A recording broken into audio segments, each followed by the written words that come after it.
This show is brought to you by ScoreBig. Listen, guys, it's almost baseball season. You're going to want to go to games, but a lot of places are sold out. Like Boston, Red Sox games always sell out. Always. Next time you're about to go to a game, go to ScoreBig.com first and see how much you can save. Go to ScoreBig.com right now and click on the microphone. It's right at the top. It's in a red background and a microphone. Click on it and enter promo code Joey, and you'll save an extra $20 off your first purchase. That's $20 off your first purchase. And I went and checked. They have opening day tickets to the Fenway Park for Red Sox. It's crazy. You can't get those anywhere. So go to ScoreBig.com, click on the microphone, and use promo code Joey. And then go to Onnit.com and use promo code Church to get 10% off all the great optimization products. I tried the Dolce protein today. It was delicious. I liked it. It was great. I'll see how it goes. It's only my first day, but it was good. And so just go to Onnit.com, promo code Church to save 10% off.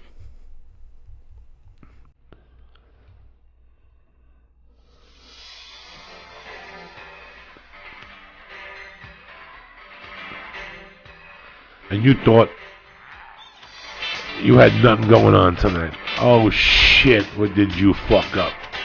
Oh shit.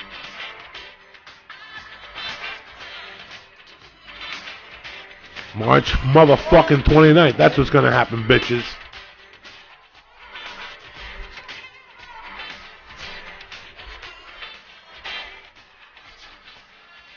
Let's dance. Oh shit.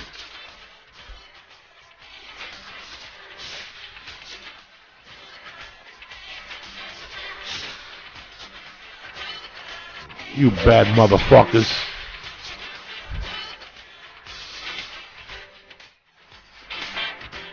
The church of what's happening now. Wednesday night, March 30th, March 29th, I'm sorry. April Fool's weekend. Who gives a fuck? Here we go.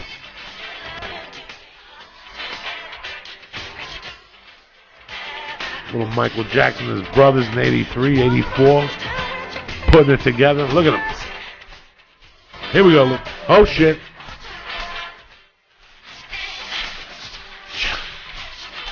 What's going on over there, fucking Mr. Dance and Shout? So how many groups did the Jacksons have then? Because so there was I thought it was gonna be the Jackson 5 when you told me about it, but it's the Jacksons. It's the Jackson 5. Then Michael Jackson and his brother left. Okay. All right. Michael Jackson went solo, and Jermaine went to Motown and started his solo label. He stayed with Berry Gordy because he was married to Berry Gordy's daughter. So the Jacksons left, and I think they went to Epic Records. I'm not sure. Don't fucking quote me on that. And then what happened was, so the Jacksons replaced Michael with Randy Jackson, who was the baby Jackson, who used to play the bongos and was cute and shit, but he ain't no Michael Jackson. I'm surprised they let it. I'm surprised he left. So Michael had to go solo. You know, he wanted to go solo. He didn't want to be a Motown no more, whatever. So the beauty of this was that, all right, so Michael did the greatest hits. Then he did Off the Wall. Okay. Off the Wall came out in like 81, 82. I went to the show with Kurt DiLorenzo for $15 fucking. And the Garden was not sold out. It was like a Tuesday night. It was not sold out. And I was blown away. He did some Jackson 5 songs, and he did Off the Wall songs. Then Thriller came out.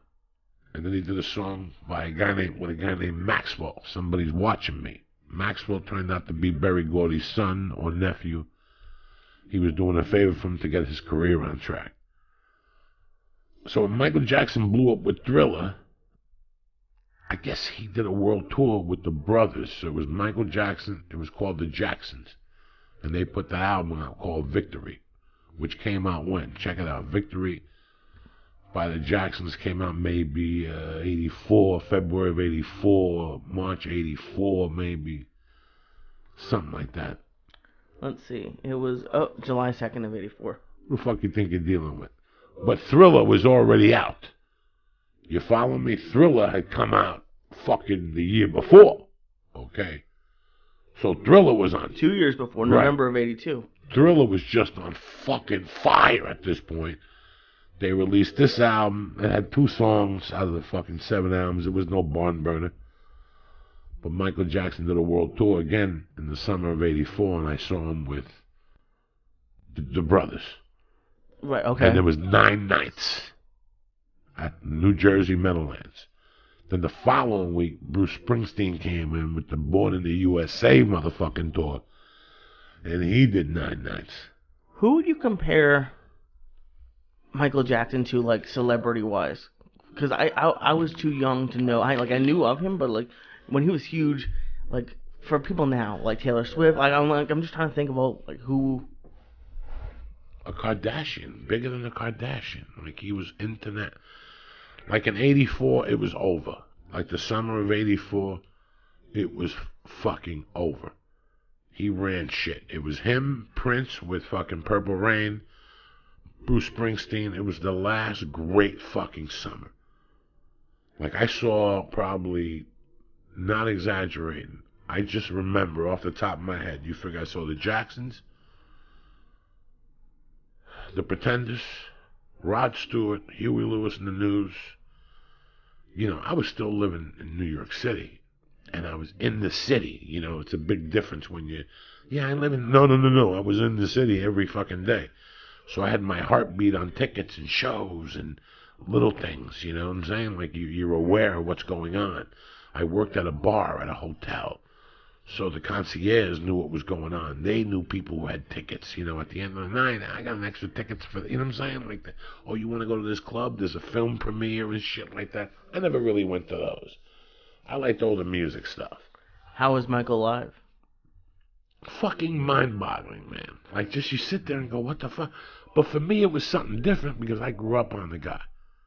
I was here when ABC went off. I still remember buying the album ABC from the window, like running in and going, that's the album I want, and my godfather buying it for me and me going home at 11 and still fucking putting it on, and my mom's like, what are you, fucking crazy? It's 11 o'clock, and that type of shit. Like, I still remember being 5 or 6 and buying that album. But I was with somebody. I was with my godfather. We were by 42nd Street. And you knew of it already? You were like, I heard the song on the radio, ABC. You're a fucking 5-year-old. You're a 5-year-old kid. ABC is what you live for. And all of a sudden, this fucking black kid comes out and sings a song, ABC is easy as 1, 2, 3. This is right in your fucking neighborhood. They were hooking you from childhood. They hooked you right there. They hooked me. I was his age. I was maybe a year younger. Maybe 2 years fucking younger than Michael Jackson. So, you know, for me, I was there. I was there when that came out. I Want You Back, and, you know, fucking The Love You Save, and then Ben with the fucking mouse, which nobody remembers. He sang the song to Ben. So it was Willard, then Ben. Willard was a movie about rats. A kid who had rats, and he'd send the rats on you. The rats lived in the basement. He'd feed them. And if you fucked with him, he'd feed the fucking rats on you. Oh, my God. Throw on a clip from Willard. Go ahead, Willard, 1970 or something like that. I can't believe you don't know this shit. This is the creepiest. That is not a movie I would ever watch. Yeah, and then they remade it with the kid, but nobody knew what the fuck it was. Willard, when I was a kid, was the scariest, most disturbing fucking film I ever saw as a child. And I saw a bunch of movies I shouldn't have fucking saw as a child. This shit was fucking disturbing. Wait till you watch this fucking video or the trailer for it. Now, like I said, it also was released. They did a remake of it with, I forget the kid. His father was in Hard Times. They did it. See, what happened here, Lee? I don't know. The TV might have gone on the fritz. I guess fucking. That's what happens when you come in an hour before the fucking show and check things out, a cocksucker. He comes here and I get here at 7 and I check stuff out. Really? I get in there, you're texting back and forth with movies, what's on fucking Netflix. Jesus Christ, Joey. I did. Go ahead, Willard, Jon Stewart, 1970. You want to do the Jon Stewart one? Yeah, let's see that one. Okay. That's the one. It should be the fucking one. But see if they got the this is a trailer? No, this is not. No. Willard, the movie. Yeah, I did. Jesus Christ on a crutch. It's right here, part 1. Do you want to watch that one, or do you want to look for the trailer? No, the trailer. Okay. Willard. Capitalize Willard. So they know you. There you go. Watch Willard. Watch this. You're going to learn something, Lee. Watch this goopy shit. I already don't like it. Look at this. Look up here. These are his friends, Ben and Socrates. Willard takes good care of them, and they will do anything for Nope. Willard. Nope. He would take him to parties and shit. This is my nightmare. Look at this. Look at the rats. You made me hate myself.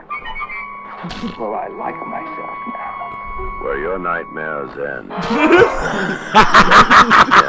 I told you. What are you? There's rats everywhere. No, rats!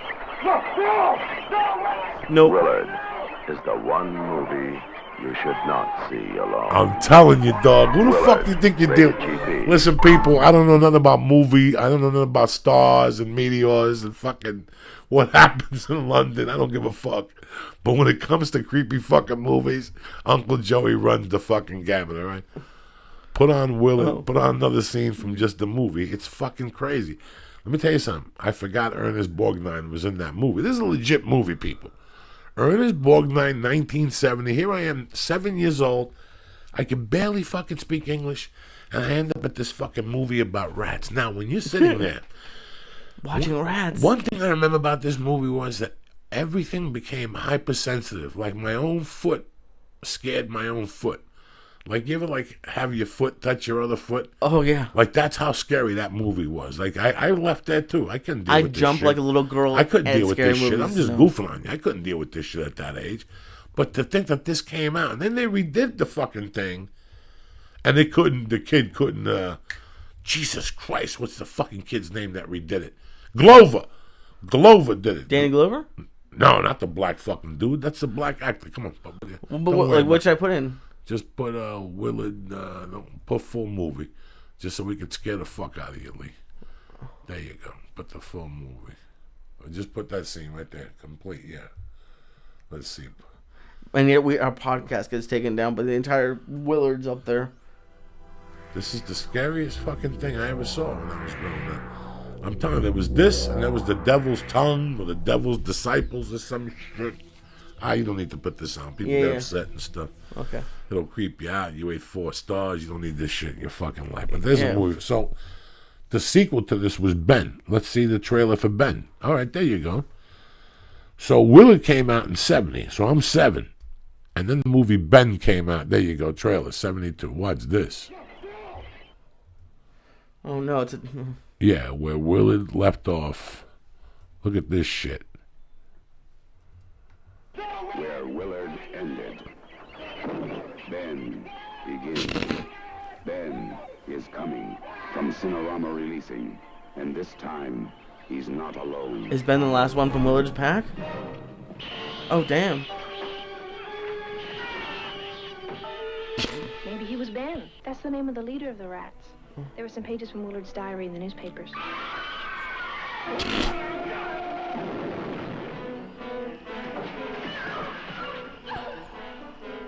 This is a fucked up movie, guys. See, Socrates, Ben was somebody's son. Look at him.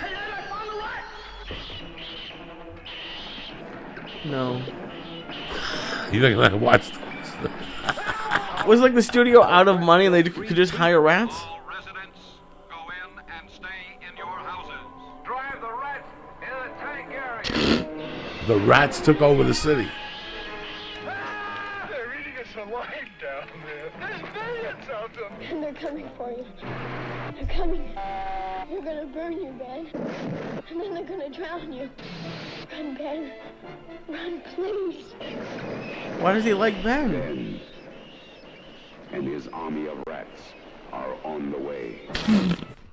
This is fucking crazy. You see what I'm saying, Doug? Do you see how intense the 70s was? Now, what year did Ben come out? 72. So I was 9, and I was already getting traumatized by fucking rats. That's why I hate fucking rats. Now I'm thinking about why I hate rats. Not the ones who snitch. That's bullshit, though. These fucking things. These animals that live in New York City that I saw growing up. I saw a fucking rat one time after this movie. It was in one of my godmother's buildings on 148th Street in the basement. I was taking the garbage out. Okay. This fucking rat's eyes No. were so fucking big. I saw his head. He was like a little fucking chihuahua. I ran out of there. This thing was gigantic. No. These animals were huge. I can't deal with them either. I've seen them in the subway, but that's about it. What subway? New York? Both Boston and New York. Oh, I think you meant here. I had mice in I had a really old, shitty apartment my last semester in Boston, so I had mice that I had to catch, but mice and rats are two different animals. They're crazy. That would freak me out. Listen, I don't want to see none of this shit. When I wake up in the middle of the night in my old house in Jersey, when they built Giant Stadium, all those rodents from Secaucus started moving up north. Oh. So we all of a sudden had a small infestation, like one or two of them. I'd be sitting TV and I'd watch them run out and run back in their fucking hole. I would shit my pants. I couldn't even sleep at night. I couldn't even fucking sleep at night. So, speaking of, I did that podcast with Dice. Yes. And it's so weird that people didn't know what was going on. Like, people thought I got up, like something was going on, like I had gotten a text. I just want to clarify it. I had gotten up that morning to go to Ventura to do radio, and then from there I went to John McCarthy's to do his podcast. And on the way to acupuncture, Dice called and said, I'm doing Rogan, but I can only do an hour. My press schedule is too crazy. Why don't you meet me up there? Let's blow a bone, let's talk, and then we'll do the podcast. I go, you know what, I could do the same, but I got to leave at 2:45 too. I have a 4 o'clock. That's why I did the podcast, and that's why I had to leave. People thought I only ate 200 milligrams. That didn't even affect me. Oh, yeah, that didn't do nothing to me. But the crazy thing was, people thought that I had to leave, and why was I not talking? I wasn't talking because it was Dice's podcast. Dice invited me to be on his podcast. I can't go on. There's podcast etiquette. Mm-hmm. There really is, and a lot of people don't understand. There really is a podcast etiquette. We had a guest about 4 months ago. He called me up like a man. He wanted to promote something. Okay. We brought him in. The podcast wasn't in 1 minute. He's yelling the fucking date. That broke the podcast. Now you're selling me. I just wanted to hear a fucking conversation. You know what I'm saying? Like that's it was kind of fucking weird. Let's start off with a fucking conversation. You just don't go for a pussy. You suck her titties, you kiss her neck, you rub her fucking ears. And I think the issue might be is a lot of people might not listen to podcasts. The people who are doing podcasts now probably don't listen to other people's podcasts. Well, that's the thing. You have to have some type of podcast etiquette. That's why I don't get involved in more than 2 people podcasts. Nope. I don't like those big 8 people podcasts, 5 people podcasts, because it doesn't really matter. Because if I talk, then I'm talking too much, and if I don't talk, then I'm too fucking quiet. You know what? Here, it's equal opportunity employer. We talk some shit. We smoke a few bones. We watch a video about fucking rats, and everybody goes home happy. That's why I don't get involved in those things and conferences. And what happened with the fucking festival? They ever get back to you? No. No, I told you. Those things are kaput. That's why I don't do festivals, because all this is you getting together with your buddies. There's no do-re-mi on them. And at the end of the week, you'll get on the plane, you go, what was that about? I just left my home for 3 nights to do what? To talk to a bunch of chumps? I'm sure they want to do it. I don't know. There's a few of them that are doing it, but yeah, it's weird. We've talked every time I've been involved in a festival. Yeah. It's been a nightmare. There's a by the way. There's always a by the way. Because being part of a festival means that you get to see your peers and hang out and be a part of a panel and all that shit. But at the end of the day, on the plane, you go, what did I do? You were part of something for... You know what I'm saying? Like, so every festival I did, I did like 3 or 4 festivals for comedy, like mediocre ones, like the Toyota one in New York. I did the Latino Laugh Festival. I did the one here downtown. And I can tell you one thing. They didn't do nothing for me. They weren't fun? Because I've heard Ari talk about he does a lot of festivals all that shit. Because they're fun, but he loses money. That's right. What he says. That's the bottom line. And you don't want to lose money anymore. I don't want to have fun. If I want to have fun, I'll go to the circus. You know what I'm saying? Like the fun. I get Ari. I understand, you know. Ari likes to go down there. He stays out till 4. And they goof around. They smoke joints. I don't want to see somebody do the festival anthem. I don't want to see that. I don't want to be a part of that at all. Ever. It just doesn't interest you? You don't want to be around that many people? Not at all. No, not at all. Never. You know, never. A couple years ago when they were doing the laugh Just for Laughs in Chicago, they asked, for me to come down there. I was like, I'm not really interested. I got my podcast. I do my little stand-up. I'm good. Is it because that? Are you like angry because you didn't go to other festivals? No, just years ago. It's better to want than to have. And a lot of times in life you'll realize that. And not pertaining to a career, but pertaining to a certain move you want to do. Sometimes you get involved in something and we really don't think out the fucking plan. But that's what life is all about, learning from, not really mistakes, from experiences. I don't consider them mistakes. I consider them experiences. There's a big difference between a mistake and an experience. And you can have an experience and not fucking like it at all. You can have an experience and not like it at all. I might take you to Morocco. You might talk to 8 fucking momos at Starbucks who tell you they went to Morocco and had great, and they had the garlic hummus at Buddha's, and when you go to this hotel, make sure you see Moo Moo. He's the coolest guy around, and you get there and the guy smells like a goat, and the food is fucking horrible, and you shit blood, and there was fucking stains on your mattress, and you know, the place stunk like shit. I'm not saying that this is what, I'm just telling you from different experiences. So that experience for Joe Diaz, that he said it was great, maybe ain't the same for Lee. Are you going to come up to me? Are you the type of guy going to come up to me and say, you know what, Joey, I love you to death, but that really sucked? No, you're a nice guy. You're going to get one good thing out of it. Well, I went to see a movie. You know, I know you. I went to see this movie at a festival, and who gives a fuck? So my point is that when I first got into, I wanted to get the festivals. I said, listen, at the Toyota festivals, the Soprano people discovered me. I have no ill will to festivals. At the San Antonio Latino Laugh Festival, one of the best experiences I have. He'll tell you, he talks about it on stage with Bobby Lee. Who? Me and Bobby Lee. Oh, okay. We were both broke. Flat broke. We didn't know till we got down there that they were going to pay us in a check. So did you have to go to like a check cashing place? No, a check that they were going to mail us in a month. Oh no. And it was $50 a set. And we did 3 sets. That's $150. And they gave us a plane ticket in the fucking back of the plane, barely, with straps around our thing. We flew out in the air. We had to wear a winter jacket. That's fucked up, yeah. And that was the big thing. Okay, there was no per diem. There was no discounted breakfast. There was nothing. They took care of us in no particular order. So in New York, I knew what I expected. All I wanted was a set there. So they put me in this fucking show that was horrific. Obviously, they didn't know me. I wasn't friends with anybody, so they put me to close the show at 12:15 at night when everybody disappeared. Do you understand me? So now you're not friends with the festival dude. So you follow me? They put slots. And then there was one other one I did. The one I did downtown. That one was about, was I still doing Blow?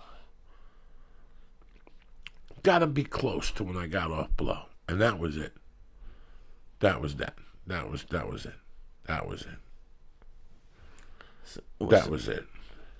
You just prefer doing your own show and getting out of there? Get my own show and doing that. I don't want to see nobody. I don't want to be involved in nothing. I don't want to do nothing. No group pictures? No group pictures, no group hugs. I already did all that. I paid my dues. Are you just trying to save time? Like, that's what, every time I think about, like, all the things you do, I just think of, like, wasting time. And you're like, okay, well, I'm just going to cut out all of the fat. I wasted 30 years of my fucking life. I got a second chance. Do I look like the type of guy that has time to waste fucking time? I wish I could get 15 of those 30 back. And I can't. By staying healthy, sleeping, resting, planning out my movements, not getting fucking aggravated, not getting shot. Avoid going somewhere where a gunman's gonna come in and shoot, like a midnight showing of fucking Batman, okay, with my kid, okay? You just avoid this fat out of your life. You know, I was strong enough at a certain age. I have a friend that I hung out with for years. And, okay, the other day we're talking about friendship. Okay. Okay, this was a very weird friendship. We met in Seattle. I liked him. But I realized something by the third month, that he was a fucking horrible liar. But as a friend, I accepted that. He would just lie about things? Yeah, lie about things, lie about his dreams, lie about his, he was just his experiences and how they were. But that was him. I accepted him for him. And then he moved down here and I moved down here and we were friends and he opened his home to me. But during that time I made observations, do you know what I'm saying, of his friendship and how he would talk and different things that he did. And there was a time when I wanted to throw him a beating. But he had done something for me once. He had done something for me that was so overwhelming that not a lot of people would do. That I just gave him a life pass. What did he do? He just did me a solid. Okay. Let's just say he did me a real solid, what a guy would do. But this solid was that strong at that time. So no matter what he did, he accused me of a couple things. He went behind me on a couple things. Now, I knew all these things.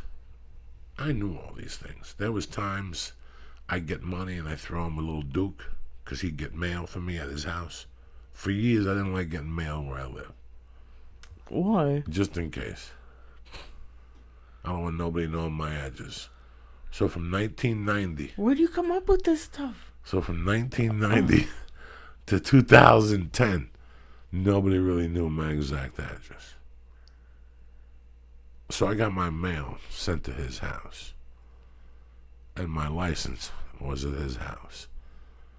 You follow me? Yeah. So I would have to call him every day and go over and get my shit. And sometimes my shit was open.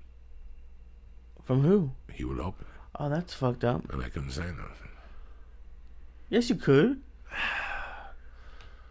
And then he became something else. He quit his job because he had gone to stupid Hollywood parties and he had heard this term and he wanted to become one of those people.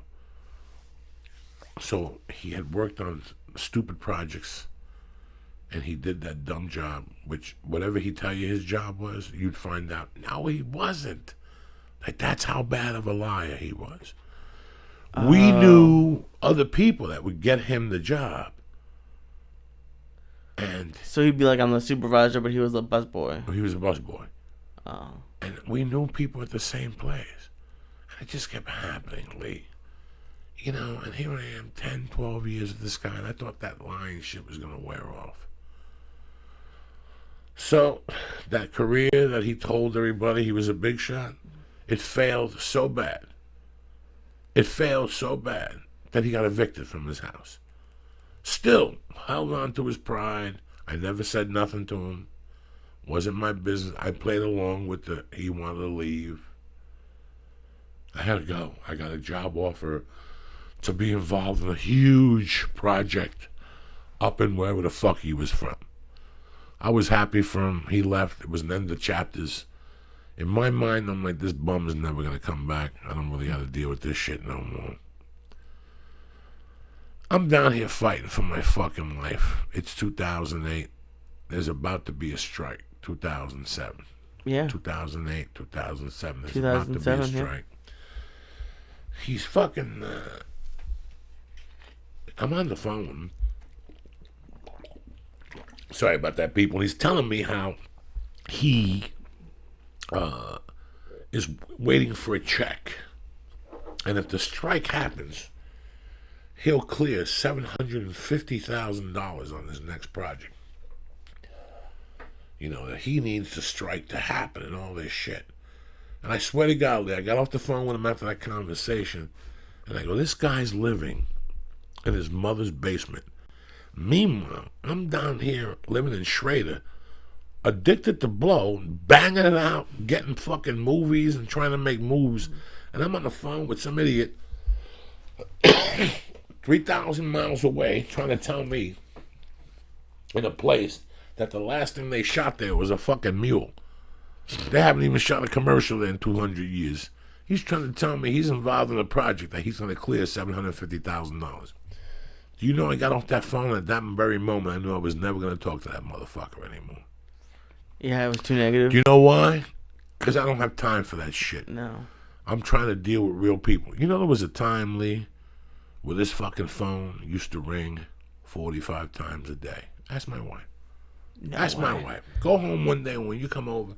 I'm going to go to my wife. Go back to 2006. What time would this phone start ringing? And one time with this phone. Salute, motherfuckers.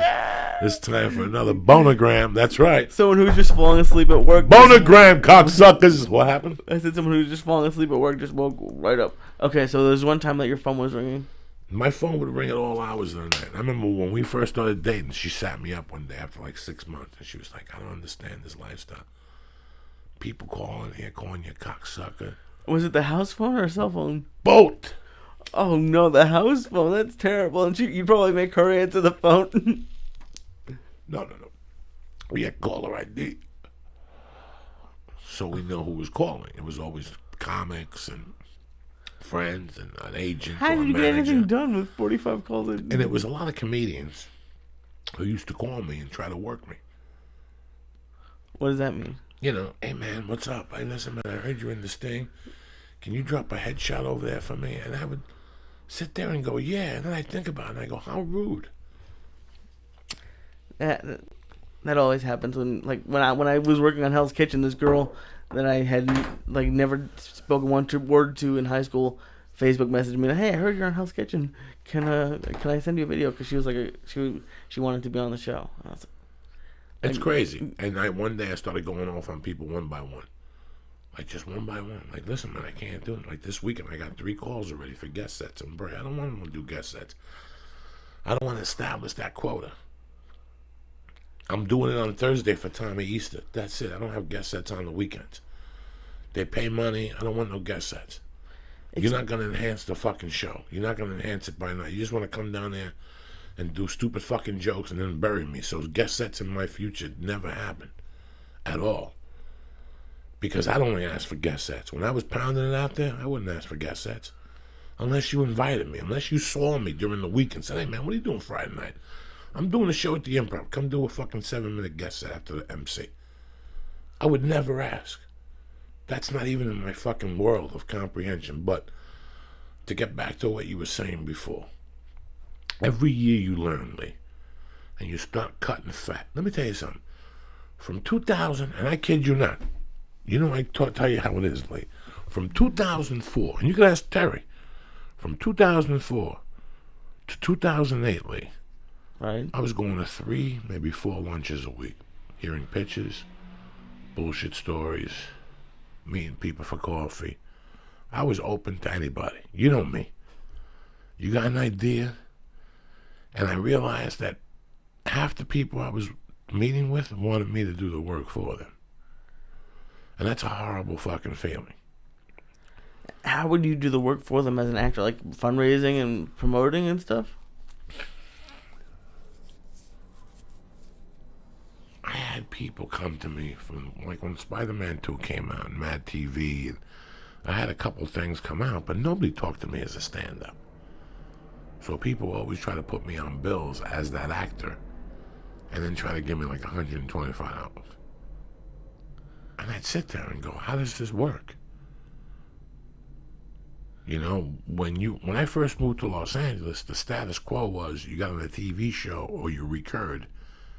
And because of that, this is 98, 97, 99, 2000. When you went to a local comedy club, people would come see you because you had been on that TV show or you had been in that movie. That all changed when I started booking movies. You follow me? All of a sudden I started booking movies. That don't work no more. It's a new system, and it's a new fucking system. They credits in transfer. So it was just really weird. A lot of people want to shoot movies and use me, and I'm like, so what does it pay? What?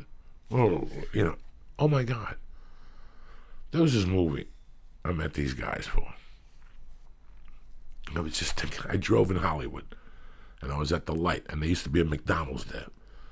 And way before I met Lee Syatt in 1998, when I got from 240 to 350 in 6 weeks, Terry Clark would make a tremendous breakfast in those days. Wait. And I would shoot right from the house after smoking pot and go to that McDonald's before 11 and get the Egg McMuffin package with this Coke and 2 apple pies for $1. And across the street from there used to be a little fucking, it's Hollywood, it's Sunset Boulevard and Highland, okay? The school is still there. Hollywood High, I think it is, or something right else there. is there.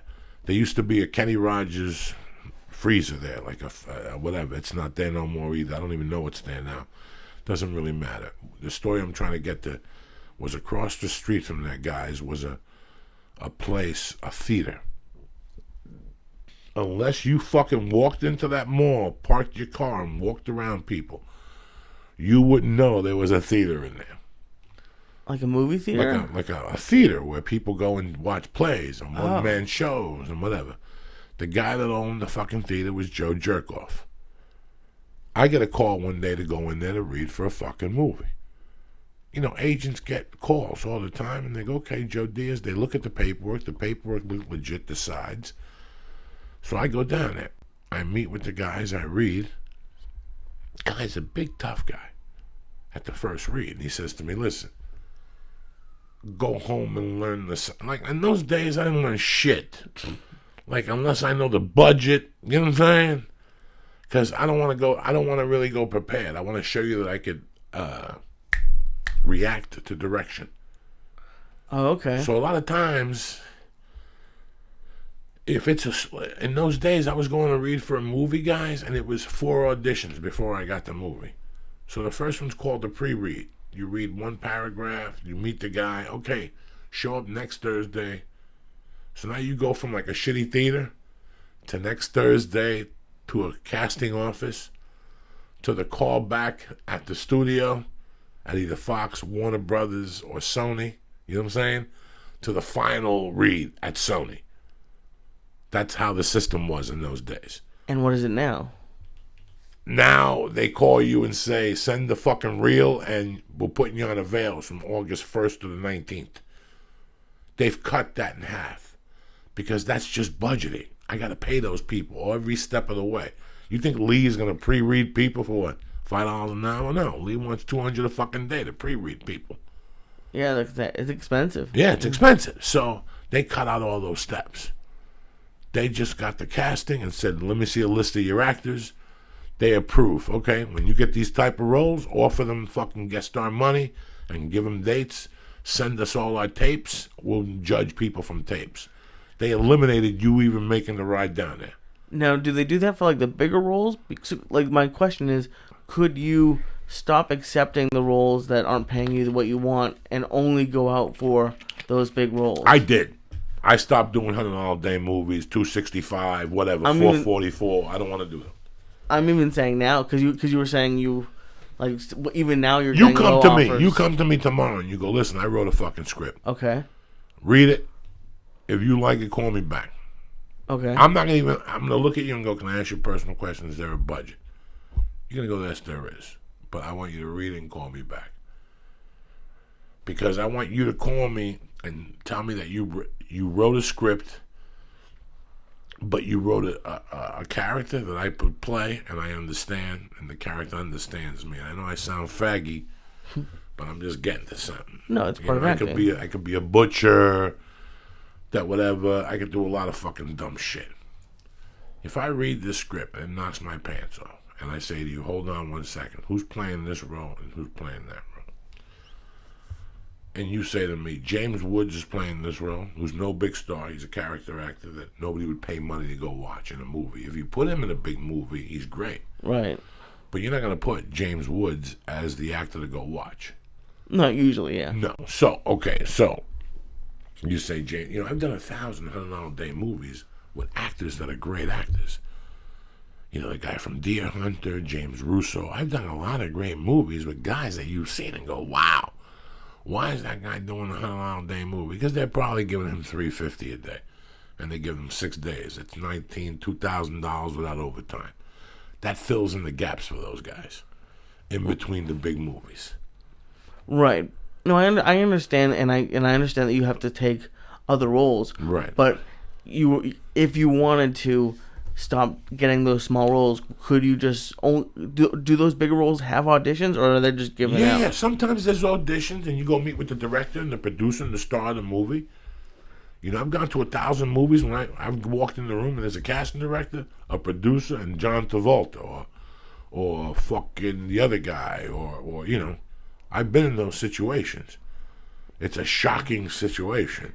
Yeah, when you first walk in. Because they don't tell you. Oh, really? No, they're not going to tell you Travolta's going to be in the room, or Johnny Bananas is going to be in the room, or Lee Syatt. They don't tell you dick. They go, you're going to go in there and read for the casting director. That's the first time. Then the second time, there might be a producer in the room. Then the third time, they want to see the chemistry. The dudes in the fucking room. Yeah, that makes sense. The dudes in the room. They want to see the fucking chemistry. They're about to spend a lot of money. Yeah, they want to see the chemistry in those high end. That's why they call those screen tests.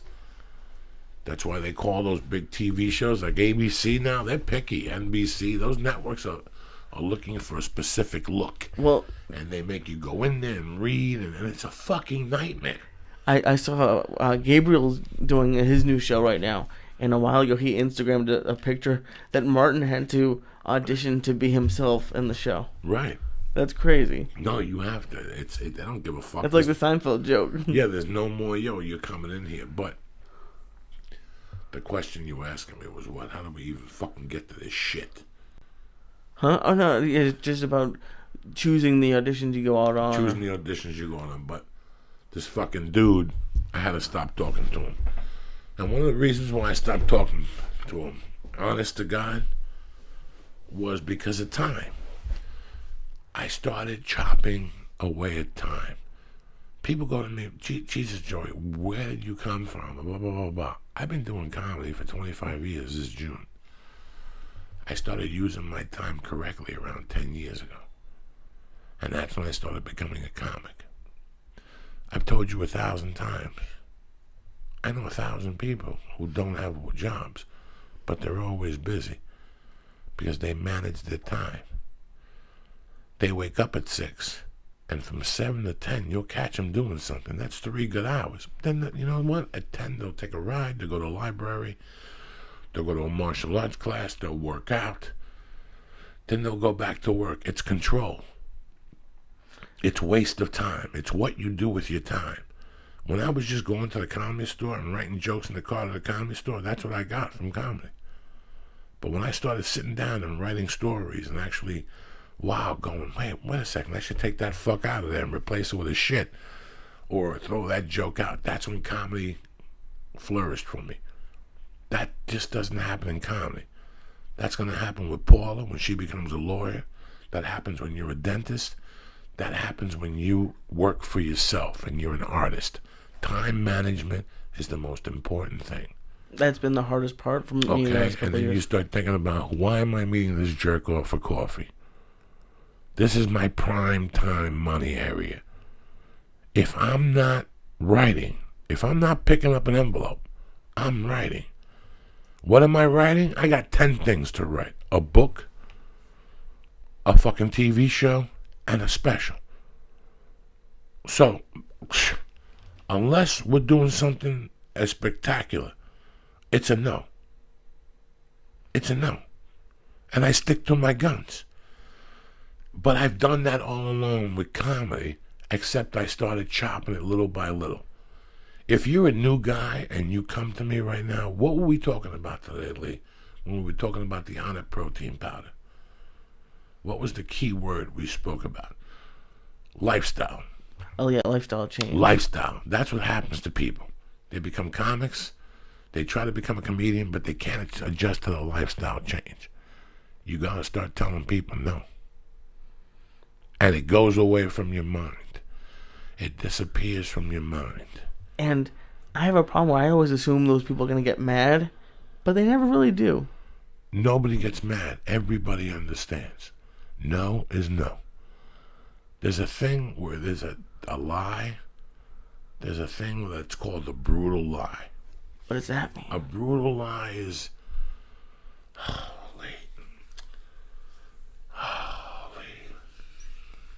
I can't do this no more with you, Lee.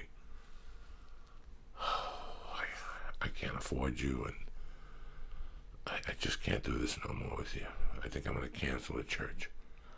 and you wait 2 weeks, you go get an editing job, and all of a sudden I'm doing the church with somebody else. That's a brutal lie. It's a brutal lie. This happened, that happened, this is why. It's a brutal lie. Yeah. And there's things that are called white lies that hurt no one. Hey, what are you doing September 26th? I'm getting married in the Bahamas. Joe Diaz has a show. Well, I looked at his website. It's not on there. Oh, it's on there. It's on there. You just haven't looked close enough. You know, I don't go on the road with Joey, but for some reason that week he wants me to go with him. Yeah. Paul is sitting there watching TV, eating popcorn, looking at you like, you know, that's a white lie. These are business reasons. You just don't choose to go to the Bahamas on the 26th for somebody's wedding. And you don't want to ask, is there a cruise? Are you paying for the cruise on the way down there? Are you paying for the hotel? Because somewhere along the line, this is going to cost you money. Ton of money. And a ton of money. And you don't really have time for 9 days. You're in the middle of a podcast. You're trying to do the podcast with the girls. You're working your consulting business. So what are you telling me? I don't have time. They freak out. Come on, what do you mean you don't have time for me, Joey Diaz? We've been friends for 20 years. Let me talk to Paula. She's great. Yeah. You know, it's fucking so hard to explain yourself to people sometimes. So sometimes you have to say a white lie. Sometimes, and people, it's business. It's fucking business. Sometimes, Lee, I don't have the time to explain to you. I don't know you well enough to say, you know what, my daughter gets car sick on the way fucking down there. I can't take you down. You know what I'm saying? Like, I don't have time. I don't know you that well. Right. You know, after a certain age, you start thinking out the move before it happens. Hey, what are you doing next weekend? Me and some friends are going to San Diego, and we want to see if you want to go down there. We're going to leave on Thursday on the train. All of a sudden, you start doing them that. In your head, you start thinking about right there as they're telling the you. time. Yeah, Usually, like, wait a second. That means I got to pack. I got to cancel work on Friday. I got to fucking pack. I got to get somebody to watch the cats. I gotta fucking, and who am I staying with? Well, we're all gonna share rooms, you know, we're gonna, 3 people a room, that means I gotta smell somebody's farts, and hear somebody talking all night long, and somebody's gonna be drunk in the room. All I wanna do is do blow and get my dick sucked. I'm very happy. Why am I dropping $800 to go to San Diego? I'm not gonna get my dick sucked. I'm gonna be in a room with 2 other people, and I can stay home, save $400, snort an 8-ball by myself, and maybe the neighbor will come over and lick my balls. You probably take a chance. Columbus did. I went all the way. There's sometimes you make a fucking, you know where this is gonna go. And you know yourself. At a certain age, one day you go, fuck it, I know myself. Is this what I really want to fucking do? And it never is. Like, all those vacations that you really plan always seem to have something go wrong. Like the really over-planned vacations like those. And especially, I hate going on those trips where people are sharing rooms, because then people are like splitting bills at restaurants weirdly.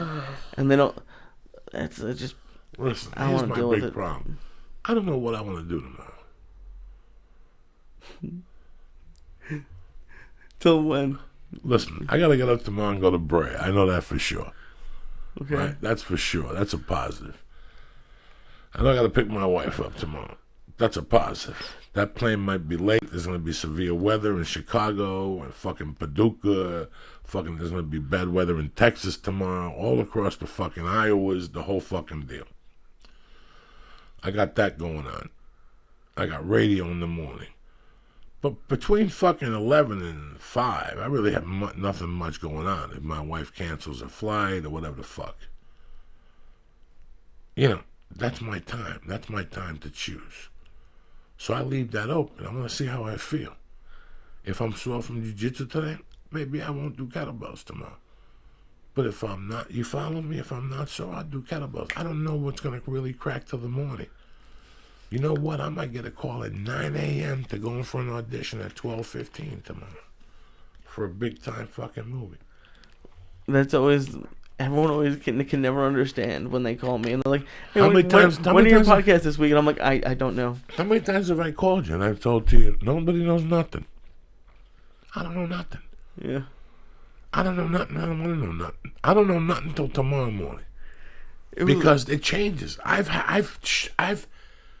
sat there till 7 and shut the fucking phone off at 7 and got back to the phone at 10 and I got 3 missed calls from a fucking agent or 3 messages from an agent because nobody else leaves me messages. Just, Just the agents. I remember when we were shooting or getting ready to shoot the documentary, like your wife put me through like a Joey Diaz boot camp. Like every time I started to like ask a question or like try to clarify a date or something, she'd be like, no. we don't know nothing. We don't know. We don't know nothing until the day of. And it's funny because people contact me with plans and agendas. I don't know nothing. I don't know nothing. Why do you But bother how me? can you say that when you have to have a plan Because and an agenda? the other day some kid hit me up. Hey man, I'm a big fan. I just want you to know that when you come to Buffalo, I'd love to be your driver, blah, blah, blah, blah, blah, blah. I want you to come over and eat. And listen, why are you bothering me? Buffalo's 5 weeks away. I'm not even worried about Buffalo right now. Buffalo is not even on my fucking radar, even if I wanted it to be. I'm worried about Brea. I'm not even worried about Monday. I don't know what who knows? Hey Joey, what are we doing next week? I have no idea. Yeah. I have It's just something I have a used to. rough schedule in my mind. But no one gets to see that one. But no, it's loose. It's very loose. I'm a little sore. I took on a leave. I got to do radio in the morning. I got to shoot out of the fucking house early tomorrow. All right? I don't have my car. Right. I'm driving my wife's car, so I haven't had the phone in the car. I don't drive with the fucking phone on the car. I just don't even put it on. Right. Because why pick it up and give a ticket? I get pissed when I see people driving with a fucking phone, so I don't pick up my fucking phone. Just do the little If I'm in Bluetooth. my car, I'll Bluetooth it, but in my wife's car, I don't know how to Bluetooth, so I leave it the fuck alone. I don't touch nothing. Again, I don't touch nothing because I don't know if I want to break it. You get these people that get in your car, they start touching things.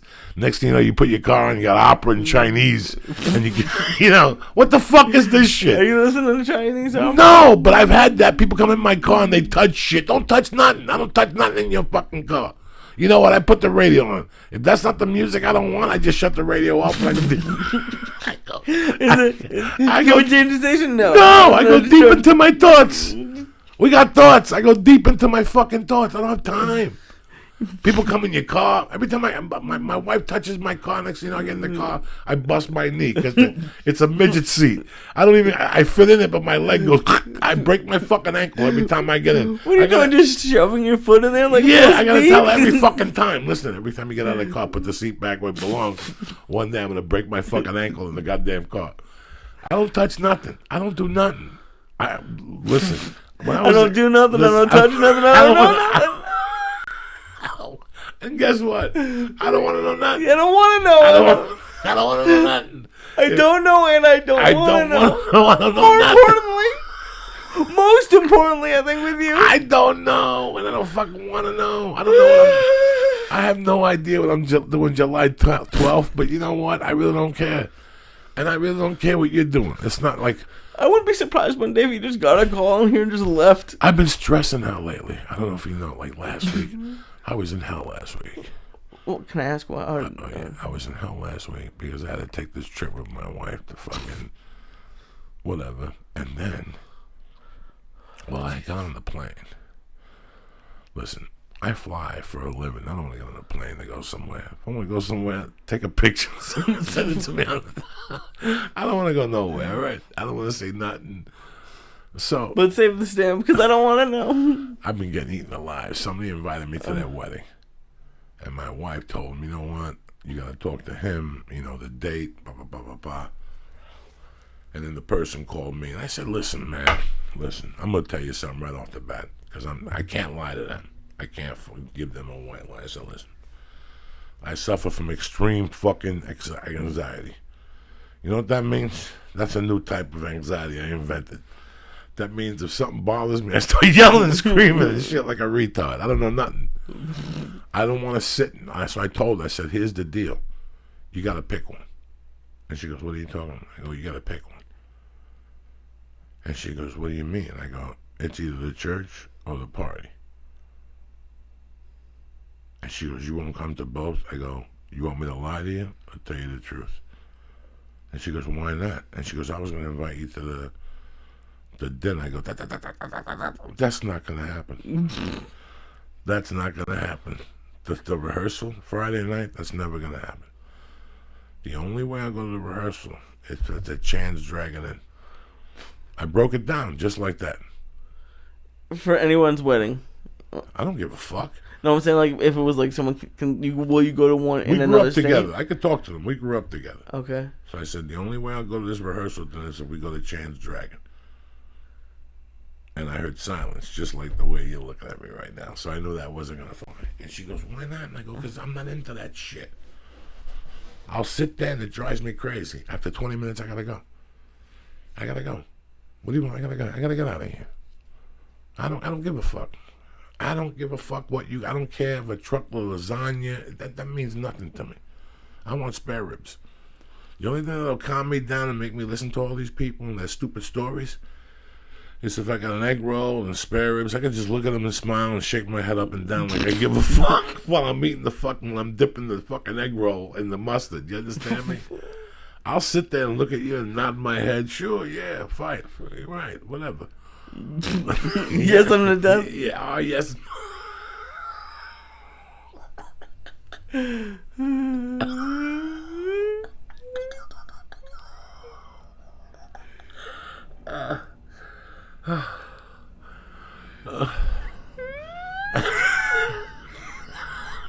Yes, people are dead. You gotta sometimes. What is this noise? I sit here every night and it sounds like the fucking train, The Godfather. Like I'm supposed to shoot you and go outside. What is this fucking noise every goddamn? They must have a flight schedule directly over. What time is it? Where's it coming in from? Fucking NASA? This is amazing. So that's it. I just don't like doing none of that shit. Like I wasn't raised that way. I like being a free spirit. I can't commit to a date. You want me to get on a plane and not pick up an envelope? I gotta go in and see a palm tree? I don't want to see a palm tree. I've seen enough palm trees. I got a palm tree on my block.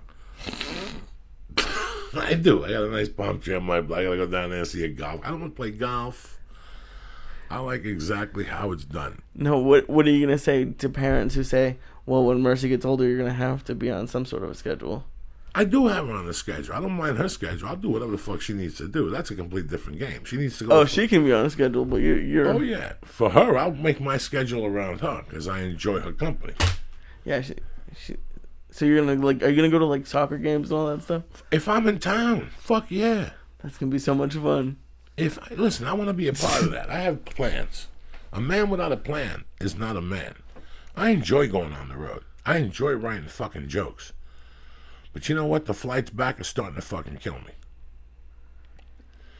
And the dizzy spells I get when I fucking drive, I get fucking car sick. I've been good this week, so I'm doing something right. I haven't got car sick all this week. I also haven't been up and down Laurel Canyon. So, okay, I got on that. I went to Ventura, didn't get car sick. Went to Oxnard, didn't get car sick. Drove all the way down to 405, didn't get fucking car sick. So I'm doing something right. Maybe take the 101 to the Comedy Store now. Try that. I gotta go all the way around. That's too much mileage. I don't want to. But Lee, seriously, when I started respecting my time, was when I started making big movements in my life. Okay. When I started handling my time. One thing about me is I love getting up early since I was in the 5th grade. Once I got left back, I wanted to do everything on my own. And I did everything on my own. I like doing everything on my fucking own. Except like this week I almost burnt the house down twice. Thank God Lee was here. One time I left the stove on. The other time I left the fucking oven on. I left the back door open. I'm a mess. I can't be around those animals. I feel so bad. I had to feed them and hug them and shit. They're living like, what the fuck is going on? My mother's been gone for a week. You got to respect your time. Rogan is a big time guy. The big time guys, they have time. Mitch Hedberg really taught me the importance of time. You could fucking light Mitch Hedberg's door on fire when he lived on Sierra Bonita. from 8 to 12, Mitch Hedberg wrote every day. And he would not, and there was no phone, there was nothing. There was no radio, there was nothing. But that's what worked for him. He respected that time. There was a comic years ago, his name was Corey Miller. They called him Zoo Man. I don't even know, I think he shortened it to Zoo because they tried to sue him. Zoo Man came out here, Corey Miller, and got a big time deal. And I became friends with him. He's a very good looking dude. He's still around doing college. He's very funny. Talented to the fucking end of time. But one thing I learned about him in 1999 was that he wrote something 7 days a week. Every day was something different. Like a different subject? Different subject. Poetry on Monday, even though he wasn't a poet. He read his poetry. He was no poet. But he tried. That was his interpretation of poetry. For how long? Tuesday he wrote comedy. Wednesday he wrote a screenplay. Thursday he wrote a book. Friday he wrote comedy. He locked himself in a room for 3 hours a day. He wrote his own script. He took it to ABC. They didn't pick it up. He took his money and he left. But he did the steps A to Z on his own. And his discipline was the writing. And guess what? Just because he was doing it, guess what, Lee? I wasn't doing it. Why weren't you doing it? Because I was lazy. I was addicted to drugs, so I thought that my system was better. And yes, I was a naturally funny guy, but there was no content. You know what I'm saying? All I had to do was write a story of my life at that point, and we would have had the ball rolling. Do you think you being naturally funny held you back? Yes, it made me very lazy at times. It made me lazy after I got into the store. I think about all those years. It made me very lazy because I knew I could go up there and smoke and mirror them. Now, at least, I'm giving them something. I'm giving them something about myself. I'm leaving something up there. And they're getting it, you know what I'm saying? Which I want to switch it up on this next tour. You follow me? I really want to switch it up. That's why I've been hibernating, just trying new shit. You know, you have to evolve. When I was on MMA's podcast yesterday, we talked about evolution. I learned a lot from MMA, from evolving. Speaking of MMA, something happened this week that people are in shock of. You know, and we need to talk about it because a lot of people ask me about this. You know, the email numbers have been going down for the last 6 or 7 weeks. They went from being 90 emails a week, 70 emails a week to 40. Okay. But the subject, the main subject, I was looking at this Monday afternoon when I was answering emails. The main subject still is people trying to get their shit together. And how it starts. And it starts with a plan. And there's a way to do it, and there's a way not to do it, because there's different situations of getting your shit together. And they're sitting out. We've discussed how many times I got in trouble as a young man and how much police contact I had as a man. I could look you straight in the eye, Lee. The only disdain I ever had for a police officer was for the police officer who was in charge of my case in Boulder. Which one was that? His name was David something. Which case was it? The kidnapping case, the Bella case. Because he really believed that he was doing something, and he wasn't doing anything. You know what I'm saying? Like, he really believed somewhere that he was doing something for the community or something. Why do you think he wasn't? Because he didn't know that he's just a tool in society. That for every Joey Diaz you put away, there's 19 more coming your way, and there's nothing you could do. Yeah, but he still has to do that. He still has to do it, but the way he acted during the whole thing, like he acted like fucking Adam 12, okay? But anyway, that was the only cop. But in that whole 18-month experience, I never lifted my voice to that man. I just didn't talk to him, which really fucked him up. Did you not even acknowledge him, or what did you do? The only time I talked to him was the day of my arrest. And then he would come, they'd send investigators to talk to me, and I'd say, you gotta talk to my attorney. I wouldn't talk to him. And then when we go to court, he'd try to address me and shit. And I wouldn't even look at the motherfucker. And part of the reason why was because he was looking for me for a different case. And I didn't want him to look at me and fucking remember that he was looking for me for a different case at the time. But that's not the thing of the story. I never disrespected him. In fact, the district attorney in the case, I bumped into him at the supermarket a couple times. I ain't gonna lie to nobody. The first time I bumped into him, the second and third time, I creeped up on him. You follow me? Because I wanted to talk to him. And my relationship with him was great. In fact, those conversations we had reduced his sentence by 3 fucking years. Because he got to know the real me. He told you reduced it by 3 years? I lived it. I saw him. I saw it happen. I saw him drop from 9 years and 8 to 4 to 6, and then they gave me 4. It was his call. I'm telling you this right now. Sometimes, man, like with club owners now, I have an agent that talks to club owners, but sometimes I call them on the side and talk to them because I want them to know I'm a human being. That's very important to me. So I wanted this district attorney to know that I wasn't just a person on a piece of paper and a mugshot. I wanted him to talk to me. It was important. So I just went up on him one day and I go, what's happening? And he's like, you live around here? I go, yeah, I live around the corner. And I go, what are we going to do with this case, man? You know I'm a good guy. And he's like, he started going, listen, man, first off, I shouldn't be talking to you. And I'm like, listen, forget all that. Talk to me. I'm a human being. Talk to me. I fucked up. But what you're saying I did and what I did is 2 different stories. Guess who was fucking up at that time? It was me, Lee. I didn't see it from his point of view, and his point of view was correctly. I didn't see it as that extreme. It was extreme, and by him sending me to prison, he was saving my life. He wanted me to know that what I did, at that time, me pulling the gun on you was what we did. That's what I was aspiring to do, so I thought it was fine. You were aspiring to have I was aspiring to pull guns on people, so I understood. But the moral of the story is that I didn't really ever have a beef. I got arrested in New York a couple times. I got arrested in Jersey a couple times. I got arrested in Colorado a couple times. I got arrested in Miami once a couple times. I got arrested in Seattle a couple times. And there was really never an altercation with a police officer. In fact, it always ended with thank you, and I'm sorry for you having to do this, and no, it's my job, and that type of shit. I watched the John Jones thing the other day, and I could hear the disdain in his voice of the cop. I mean, they don't like him. You follow me? They don't like him from the other thing already. They know his vehicles. Right. But what he doesn't understand is what John was saying the other day. Mr. John McCarthy was saying that you don't have to drag race to actually drag race. It's revving your engine.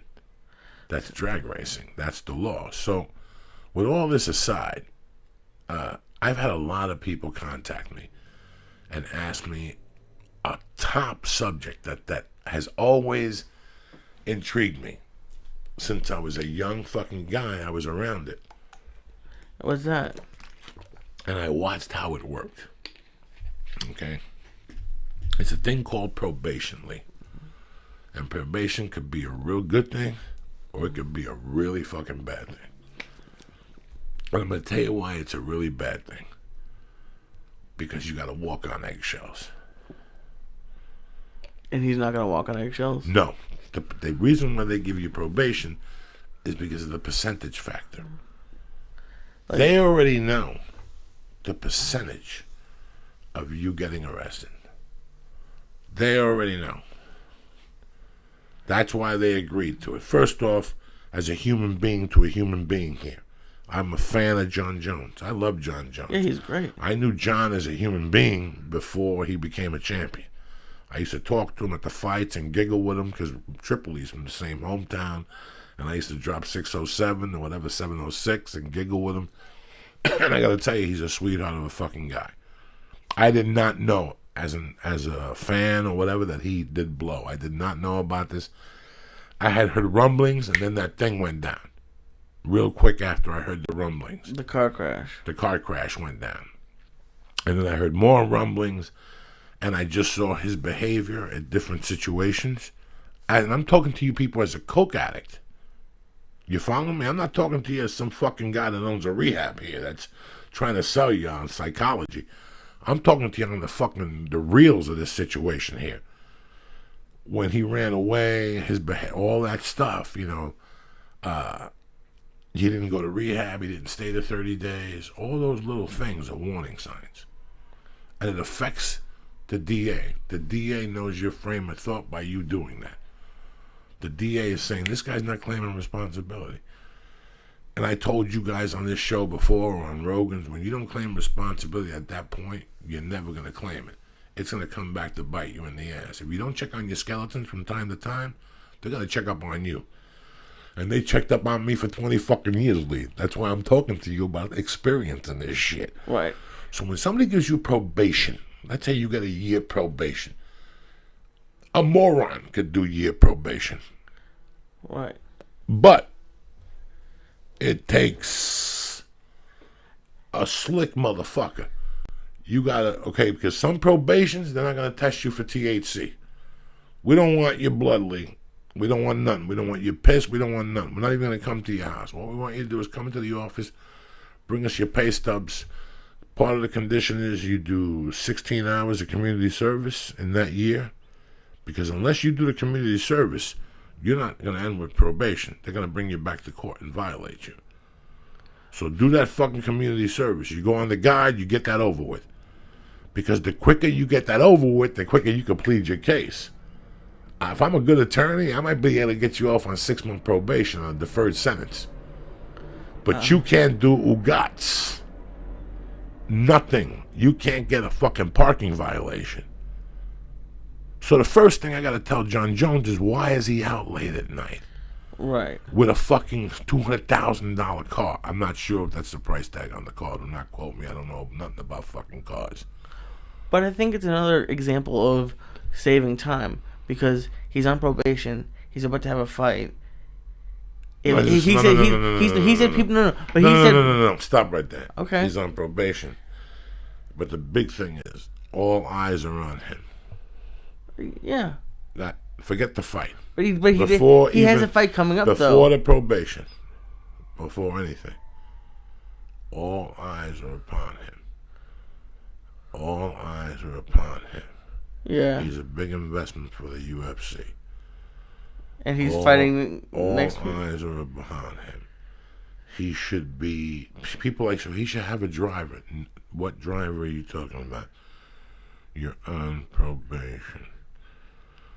The only time you're out of your house when you're on probation, it's called sunlight to sundown. That's the only way you're ever going to make it on probation. That's 50% of it right there. I know a lot of you people looking at me going, Joey, we don't agree with you. Well, take a chance. Columbus did, bitch. You will end up in jail because I'm cutting your evil percentages out completely. Nobody who listens to this podcast, if you ever get in trouble, God forbid, you're going to get in trouble in the daytime unless you get a parking ticket or you get pulled over for a ticket.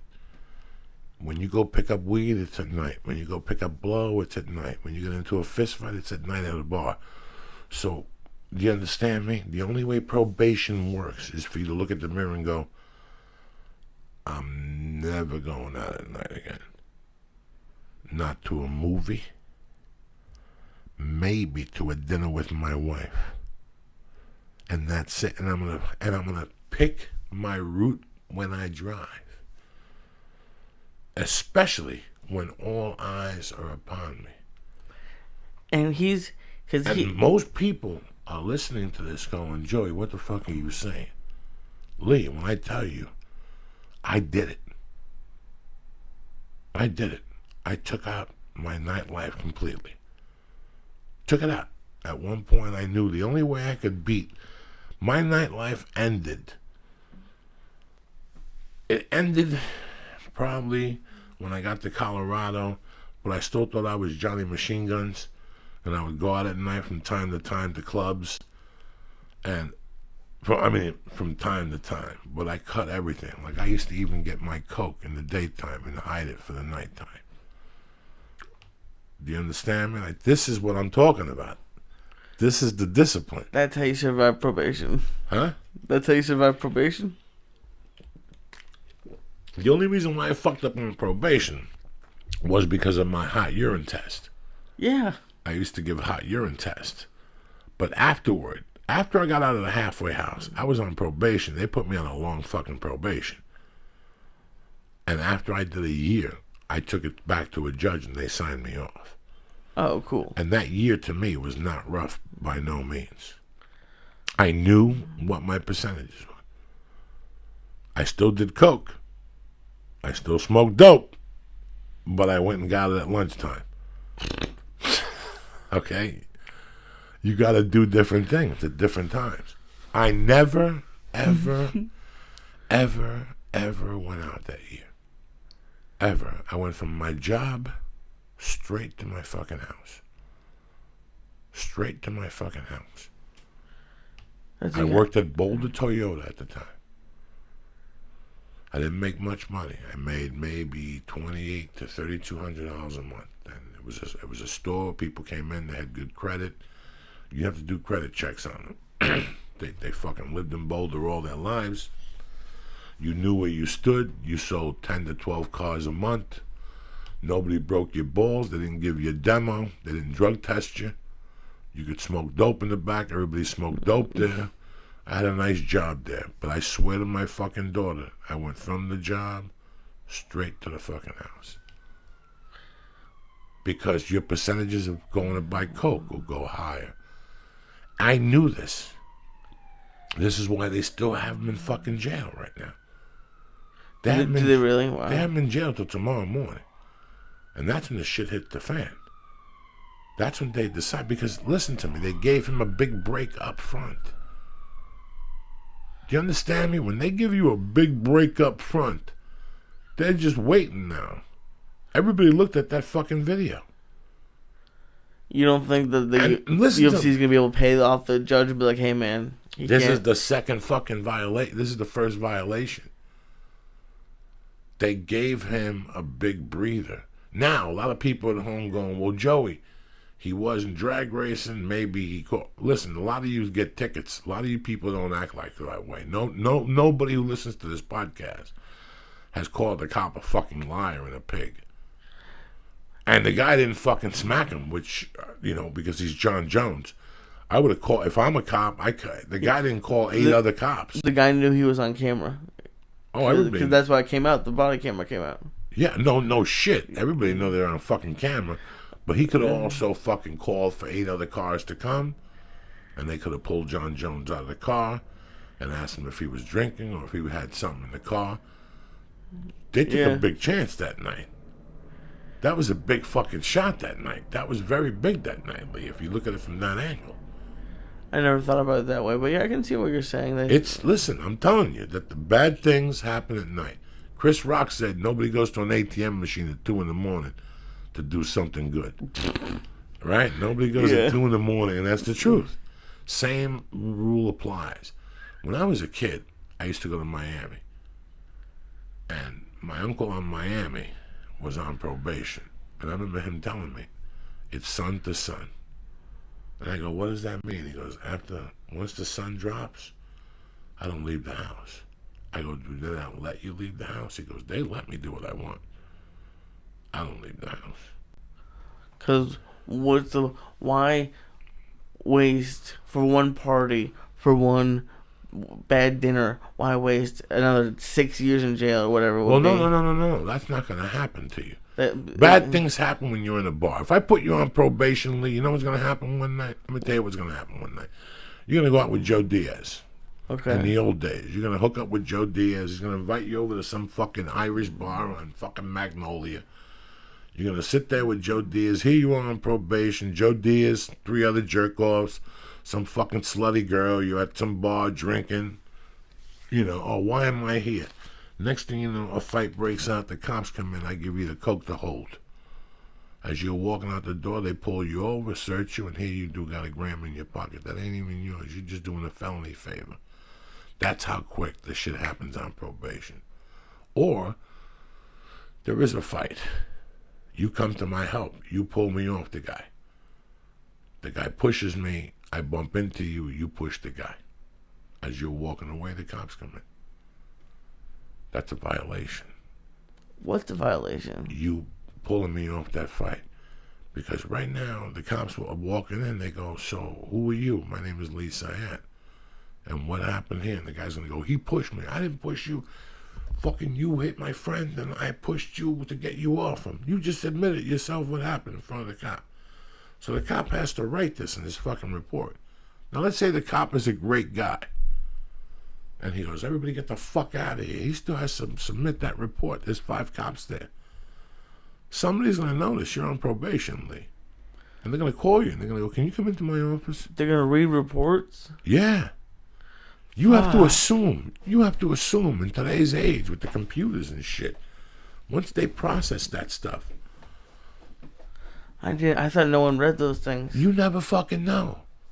It happened to me. I got arrested and got a PV. The reason why I have a fucking warrant in Seattle is because I got involved at the fucking fight at the club.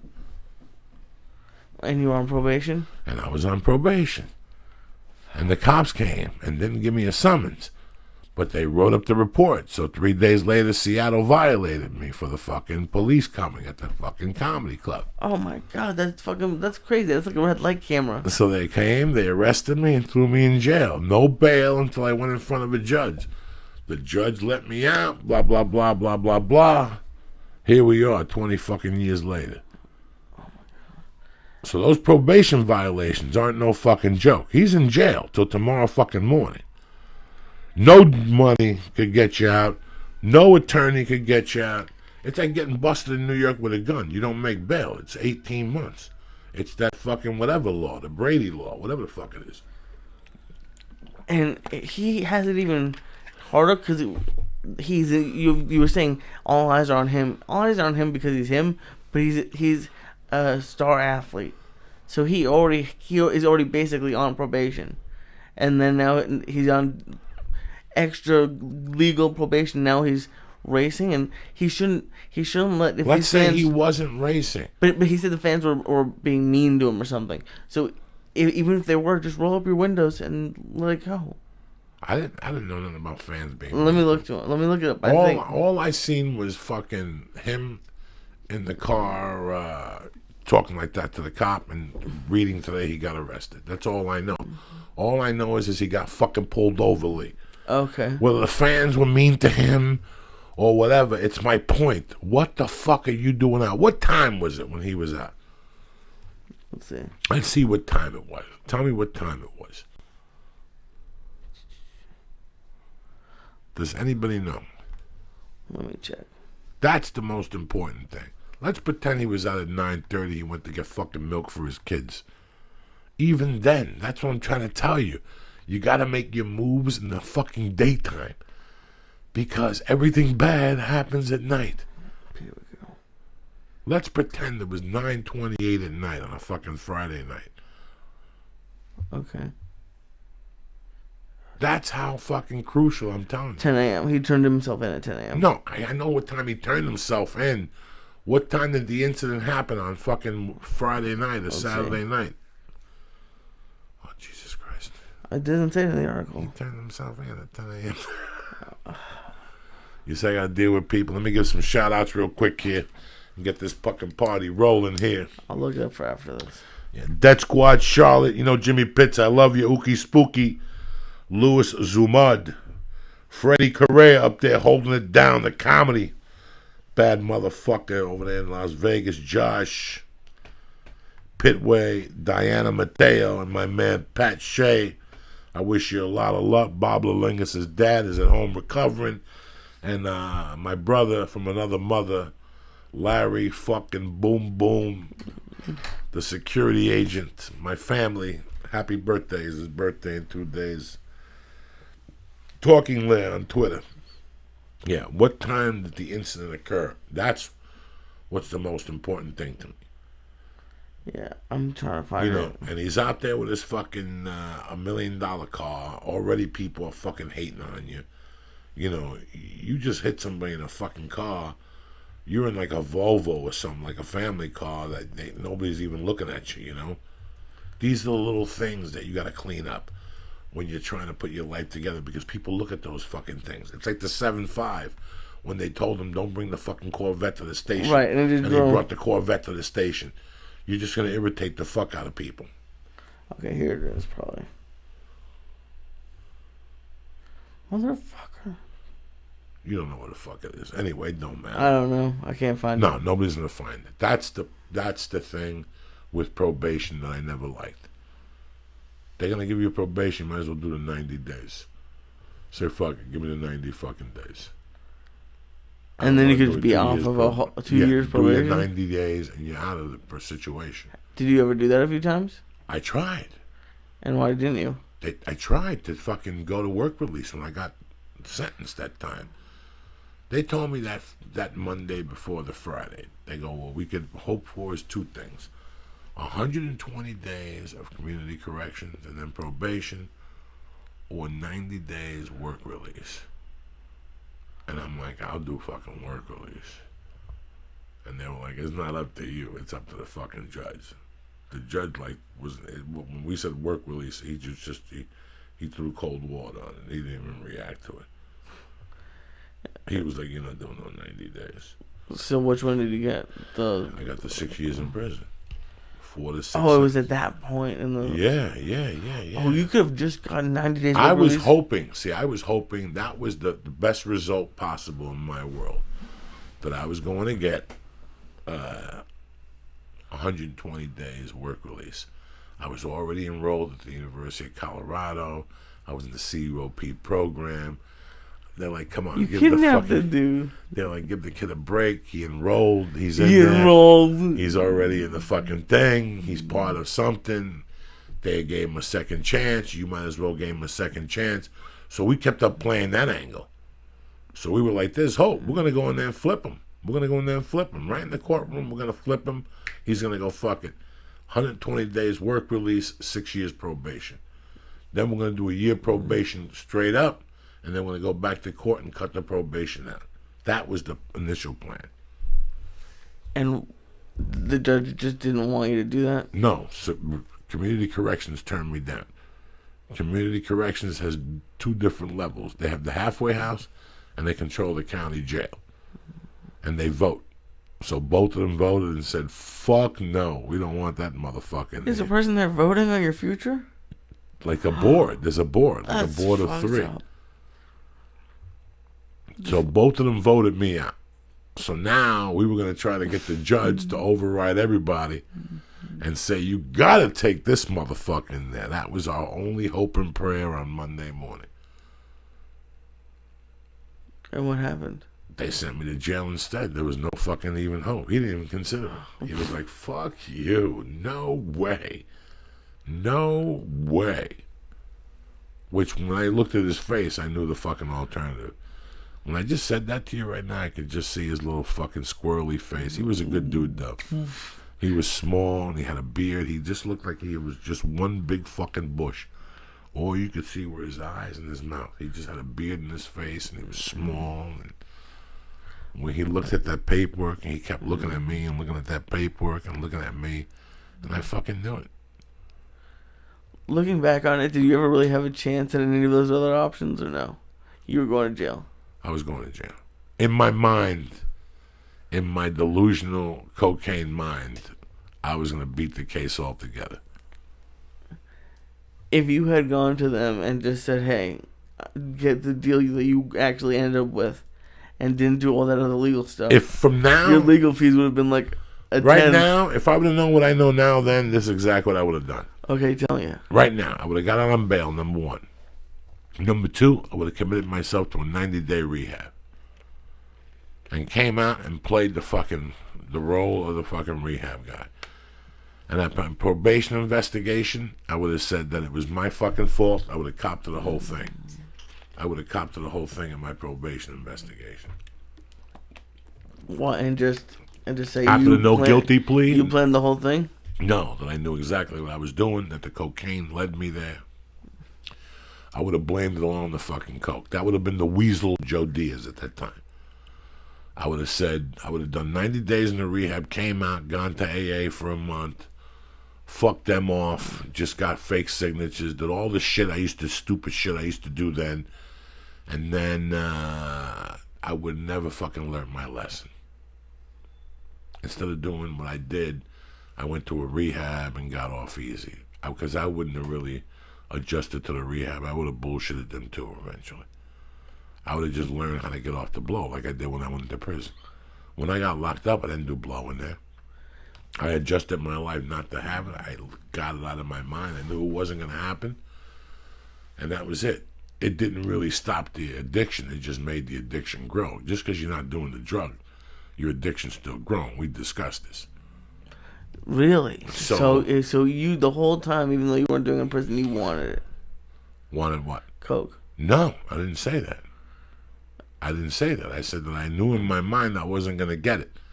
But just because you're not drinking doesn't mean your addiction still exists. Your addiction's still there. Oh, okay. So the addiction's there, but right. the let's say, desire. Okay, let's say I'm doing fucking 2 8-balls a night, right? Right. And tonight I quit doing fucking 8-balls. Okay. Right? And I stay off it for fucking 22 fucking years. And one day I start snorting again. Guess what's going to happen, Lee? Within a week, I'm going to be doing an eighth. I'm going to be doing a quarter.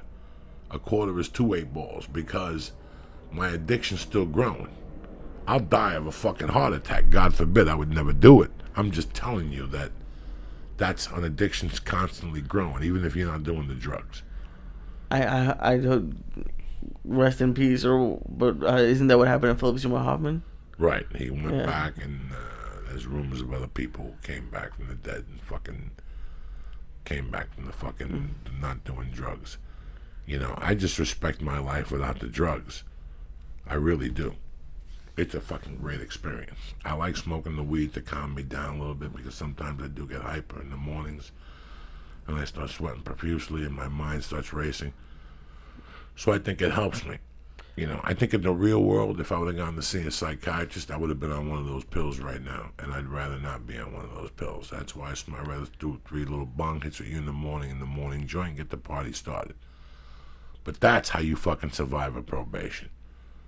That's the only way, especially when you have a fucking family. You have to start thinking about them. Again, not that I thought about my family when I was out there doing coke and I was 25 and 26 years old. I was in the same boat as John Jones. I was in the same boat as John Jones, only without the millions of dollars. There was no millions of dollars involved. But do you want me to tell you something? Even if there was at that time, it wouldn't have changed who I was. It would have just fueled my fire. And I feel that because he didn't go to that rehab, that's always going to come back to bite him in the ass. So do you think he should cancel the fight and go to rehab? I didn't say that. No, that's not going to fucking happen. What I'm saying is that sometimes when you don't take care of a situation, it comes back to bite you in the ass later. And take it from somebody who lived a lie for 27 fucking years. I lived a big lie for 20 fucking years. Do I wish I would have went to a rehab? Do I think a rehab would have helped me? Between you and I? Not really. I think you're not ready to stop doing drugs till you stop doing drugs. I'm not saying that he's doing drugs at all. They would have ripped him out of the car that night. I'm not saying he's doing drugs at all. But I'm saying that, you know, sometimes you should take care of little things. I ended up going to a rehab, but it was a pussy rehab. It wasn't no fucking real rehab. I wouldn't allow a real rehab. I didn't want to get unwound. Why was it a pussy rehab? It was from 3 to 6 every night, 4 days a week. How much can you change somebody from 3 to 6, 4 days a week for fucking 4 weeks? Was it a world-class instructor? It was a different instructors, and all they did was agitate the fuck out of me for no reason. Understand me? They would agitate. What did they do? They just like drip ranch on your forehead or something? There was 2 women in particular. There was this one fucking older woman that had to be about 50, and she was a sweet lady, but you know she was still a psychiatrist, and she'd ask you fucking creepy fucking questions and ask you why and maybe this and doesn't. And I gotta tell you something. I go in there, and every time I left there fucking angry. It was fucked up for me. I was snorting while I was in there too. I was selling coke from that rehab. I wasn't doing it. I was still weighing it in their bathroom and selling it. You didn't do it ever? No, I wasn't doing it that time. I was touching it with a piece of paper and everything. So why do you keep going back? Because I had to. The court sent me there. No, why do you keep going back? If you could stop doing coke, you made the decision to do it then. Oh, yeah, I was doing it all the time. At this time, the only reason why I stopped was because I had an eye watching me. Okay. Okay? I was fucking in the halfway house. And even while I was in the halfway house, I was still fucking dealing blow and snorting blow. When they caught me, they wanted to put me back in jail. That's a probation violation. That's a violation of your court sentence. When you get sent to a halfway house, you have to piss in a fucking bottle. So if you come back hot, they have to make a decision. Sometimes they take away your freedom for 60 days and put you back in the halfway house, and they take away your rights for 60 days. So all you're allowed to do is leave the house to fucking work. And sometimes they just throw you in work release for fucking 90 days. Or sometimes they wrap your shit up and throw you back in county for fucking 6 months, and then you have to go back in front of a fucking judge after that, and he decides again what to do with you. And then they give you a new probation sentence because of the time you did. Because whatever you did the time, it takes different days off. See, prison time is like 2 days for 1 day, or 3 days for every 1 day. So that's why when they give you 6 years, you do 42 months. Because the sentence gets shortened. But when you do county jail time, it's like fucking golden. It's like 4 days for 1 day. So that's why when I give you a year in county, It's like 4 years. It's like 7 months. Do you follow me? Oh, so if you only get a year in county, yeah. So you get a year, and like every institution is different. So if you get a year in county, you get like 4 days for every one. So like, if you get a year in prison, you get 3 days for every one. So if you go to jail in state prison and you get a year, you do 9 months. If you get that same year in state prison, you do 7 months. Do you understand me? I understand you, but you're talking about 7 months in county jail like it's like nothing. Like, what do you do with all your shit when you're about to go away for 7 months? Do you pay What 7 shit? months worth of rent? No, you take your shit, you give it to Paula, and you say, put this in your house. I'll see you in 7 months. Jesus. Come see me on Sundays. Don't put panties on. That's what you tell her. That's what you tell her. That's or you pay crazy. rent and she stays there and takes care of your animals and shit.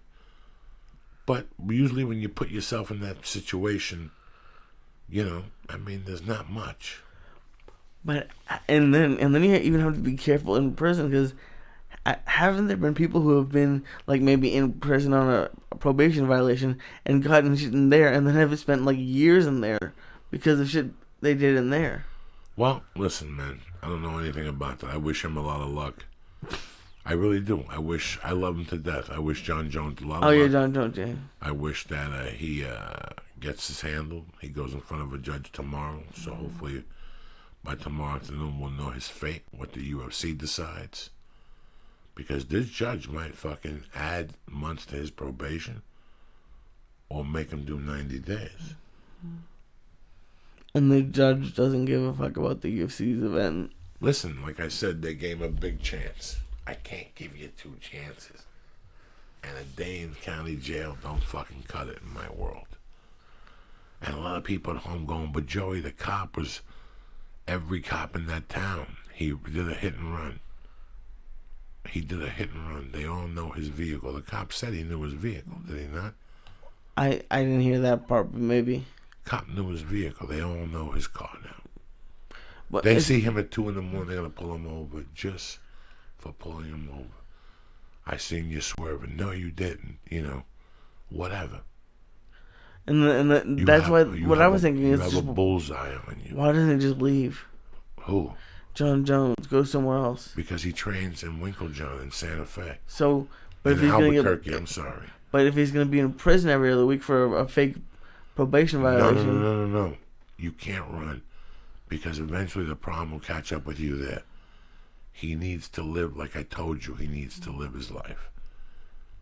He needs to train in the daytime, and at night you're in with your family. End the story. even if he lives that way, if he's getting fucked with every time he leaves his house. No. In the daytime and at night is completely differently. He's not going to get fucked. If you leave your house, you drive the speed limit, you stop at stop signs, not even how you stop. You see how you stop at stop signs? If you're a celebrity and you got a bullseye, I will pull you over and give you a ticket. You do a Puerto Rican stop. You stop and keep rolling. You gotta stop. No. That's what people do not realize. Why do you think whenever I drive with you, I make you stop exactly the same way at every stop sign? Because I never want you getting pulled over. And they'll pull you over for that at 10:15 at night in a weird neighborhood. Yeah, I got pulled over. Why are you in this neighborhood? I didn't know I was driving home. Have you been drinking? Now you got beef.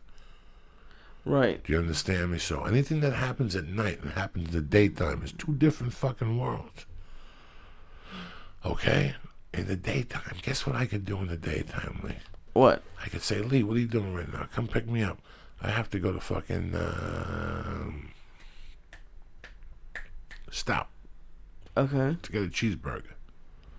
Let's go there at lunchtime. Guess what else I do? What do you do? I call my Coke dealer. And I go, do me a favor. I'll give you $50 extra. Meet me at Stout. Don't let nobody see you. When I get up to go to the bathroom, go to the bathroom. And I'll give you the cash. That's how quick it happens at lunchtime. I come back, I sit with you. You didn't even fucking see the move. You didn't even see the move. Why didn't you just go pick it up? Because I'm trying to tell you how do you avoid heat. Oh, I eat my fucking cheeseburger, I get back in the car with you, and I go straight fucking home. And I ditch that fucking cocaine. You know why I have you there? Why? Because you don't do coke.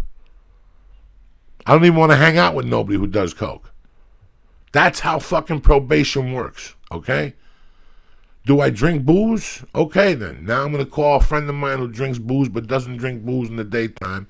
And I'm going to say, when you go to the liquor store, get me 2 bottles of fucking booze and I'll pay for your booze. I eliminated that. Winklejohn, yeah. You go to the fucking gym and you drive home. You go train at fucking 7 a.m. You stay there till 12. You eat lunch over there. Yeah, bring lunch You in. hang out and you fucking go home at 3:30. And that's your day. That's it. That's the way it has to be. That's the only way it's going to work without attracting attention. It's crazy. Anything at night, you're going to attract attention. And guess what? Guess what it's called? When you have the kiss of death on you, you have the kiss of death on you. He goes to a bar one night with the guys from Winklejohn, Clay Guida, Andre Arlovsky, Holly Holm. They go to celebrate somebody's birthday.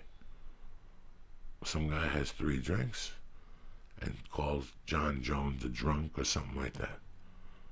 There's a pushing argument. The cops get alerted. Guess who's going to jail? John Jones. It happens 9 out of 10 times. You have to avoid everything. Yeah, just don't be out there. You have to live your life because the numbers are high for regular people. The percentages are high for guys like you and I if we're involved in that lifestyle. Could you imagine for somebody who's got a target on his back? It just makes sense. When I got in trouble for the kidnapping in Boulder, and then I lived in Boulder afterward, everybody knew what I had done. It's not breaking a window, guy. It's not fucking, it was kidnapping, Lee. Kidnapping is a class 1 felony. Yeah. People know what you look like and they know what you did. Yeah, for some people they're too stupid, they don't know. But all you need to do is get pulled over and they know everything about you within fucking 2 minutes. 2 minutes, that's all it takes? And now you look at completely different. When I come back to your car knowing that you're a convicted felon, now I have my gang. I have my hand on my gun. You understand me? Those words. So I knew one thing, to do all my business in the daytime. So if you get pulled over now, will you say I'm a convicted felon? Not in 2,000,000 years. There's nothing on that no more. It's been over fucking 20 years. Oh, okay. But right now, you pull me over, you're going to go, what were you doing in this neighborhood? I went to do comedy. Have you been drinking? Not at all. There's no fucking smell of pot in my fucking car. I don't smoke pot in my car. Never. No, me either. So what are you pulling me over for? I do the speed limit. Only on the highways, I do a little heavier foot. But besides that, you're not going to, you know what I'm saying? That's what it all comes down to. That's what the moral of this fucking story is. If you're on fucking probation, you have a bullseye on you. You have to live a fucking certain way. That's it. Plain and fucking simple. Do you think the UFC should be letting him fight? Like, do you think? I don't know. Those are not my. I don't even care about that. Okay, so that's not about what this show's about. What we're talking about tonight. Okay. Has nothing to do with the UFC, man. This is what the fucking problem is with society. Has nothing to do with the UFC. It's got to do with John Jones and what he's going about to look at right now. You don't know if this judge gives him a second chance. What if he gets in trouble again in 6 months?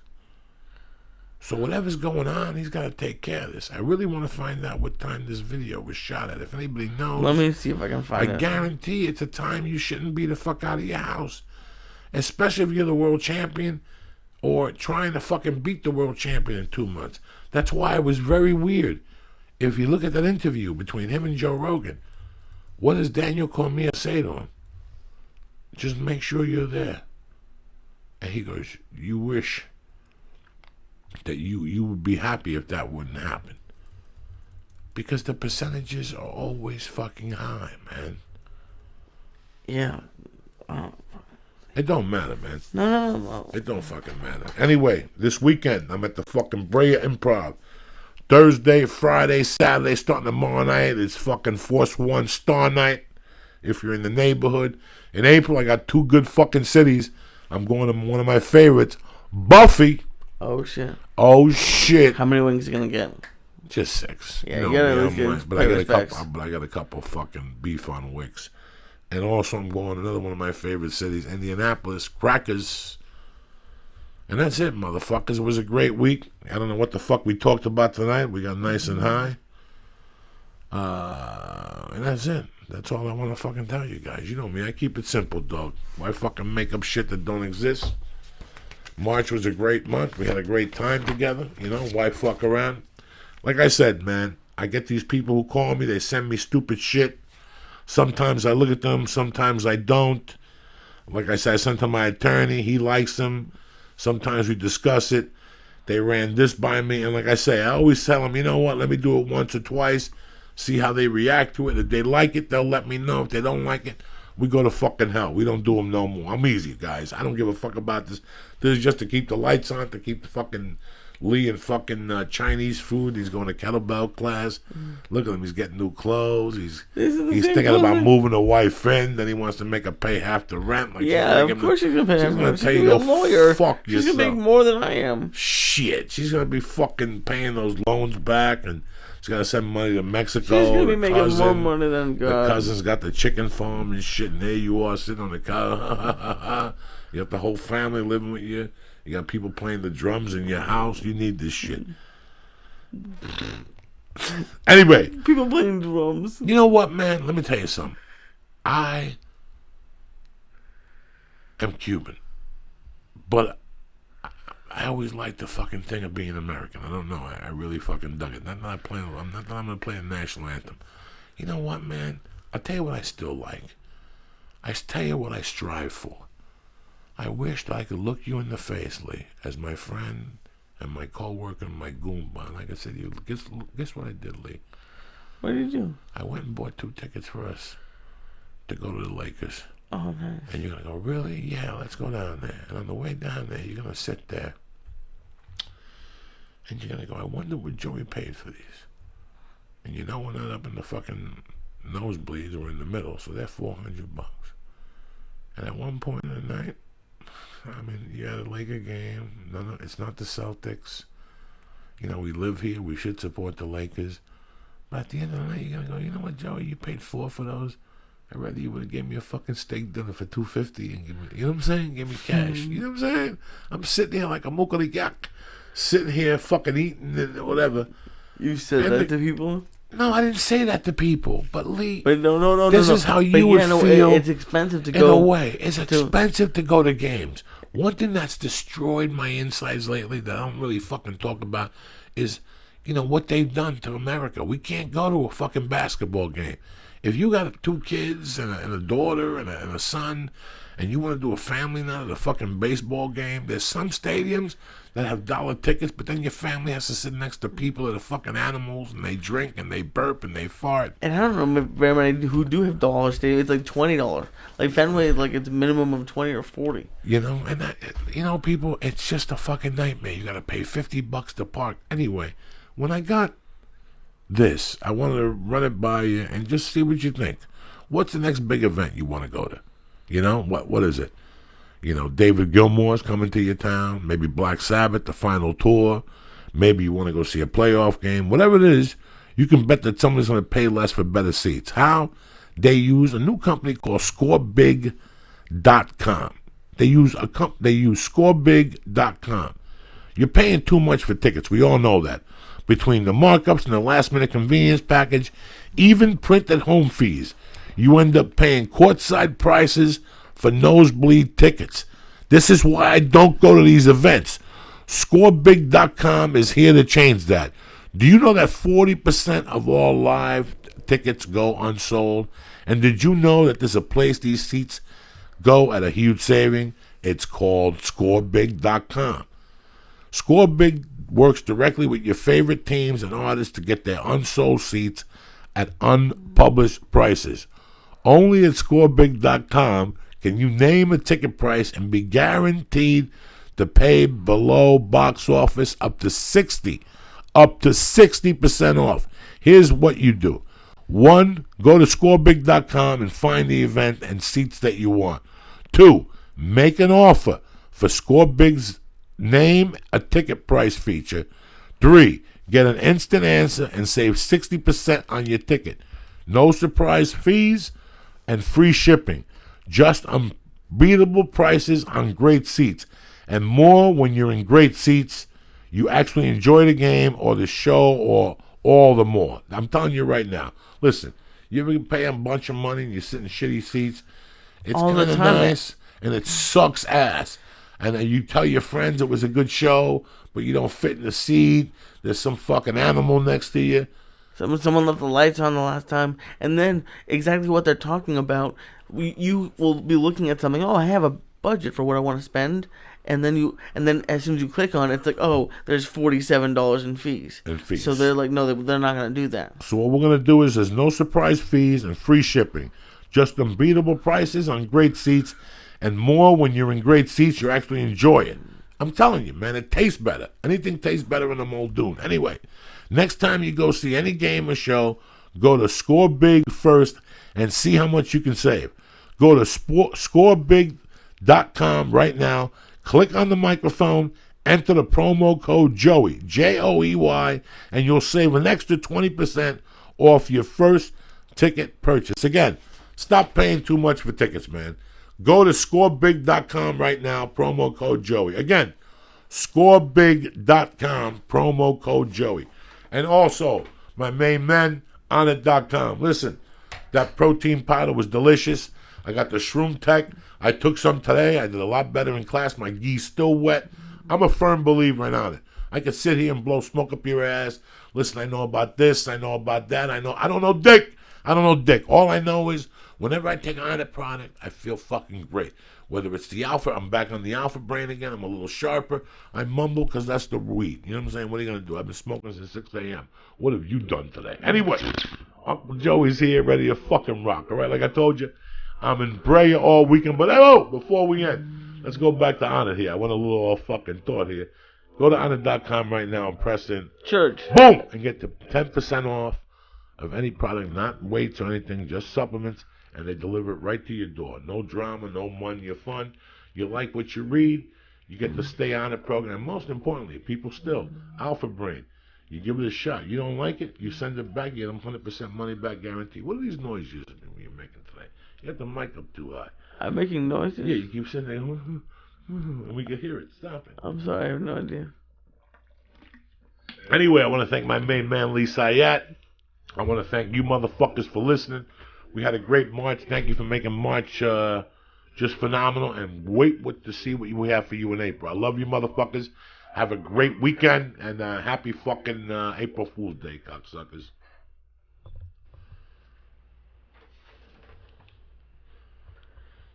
This show is brought to you by ScoreBig. Next time, before you go to ScoreBig first and see how much you can save. Go to scorebig.com right now. Click on the microphone and enter promo code Joey to get an extra $20 off your first ticket purchase. And go to honest.com and use promo code CHURCH to get 10% off all of the great optimization products. And you want to just close with this song? Yeah. The rest of it.